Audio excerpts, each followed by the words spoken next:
Hi, my name is Paul Manning and I am an entomologist, which is a scientist that studies insects.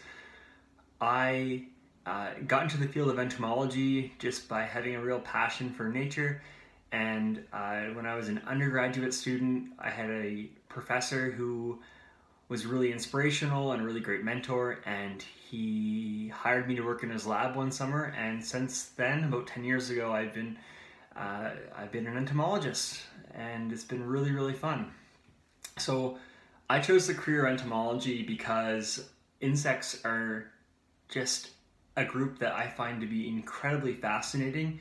There's more than a million different kinds of insects, and they live in all different kinds of habitats, and they have all sorts of important implications for humanity. So insects are a really important part of healthy ecosystems.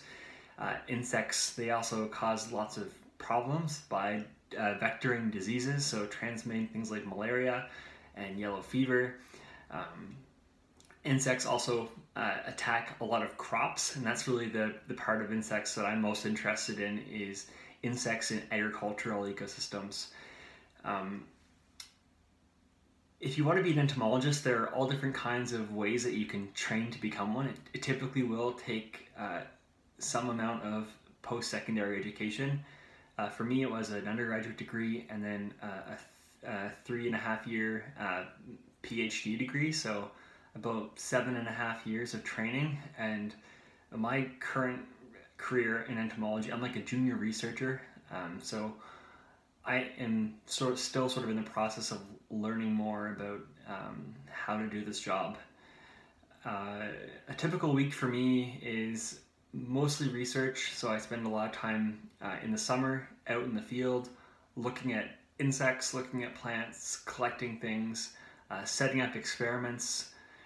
It requires a lot of data collection, a lot of really careful note taking, and then there's a lot of writing. So writing is a really big part of being a scientist, is being able to express your ideas very clearly so that somebody else can understand you, whether they're across the province or somewhere else in the world. In my field of insect research, you also have to be pretty quantitative, so I spent a lot of time at a computer looking at spreadsheets and analyzing data and trying to figure out actually what the data is telling me and what to do.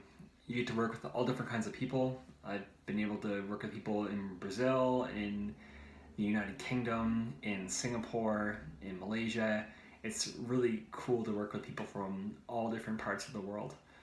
Um, what I love about my job is that it's always a bit different. Each week's a little challenging in its own kind of way, but I have really great colleagues. I love going to conferences and meeting new people and hearing about the research they do.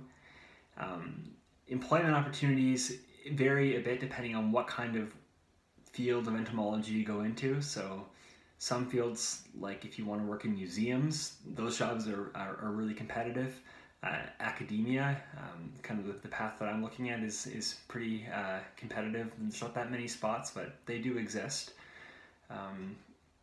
Pay scale, it varies a lot, anywhere from maybe $30,000 to, if you're kind of starting out with a bachelor's or a master's, all the way up to, I don't know, hundreds of thousands of dollars if you're the head of a big research institution that, for example, prepares insects for mass release in greenhouses. It really does vary a lot.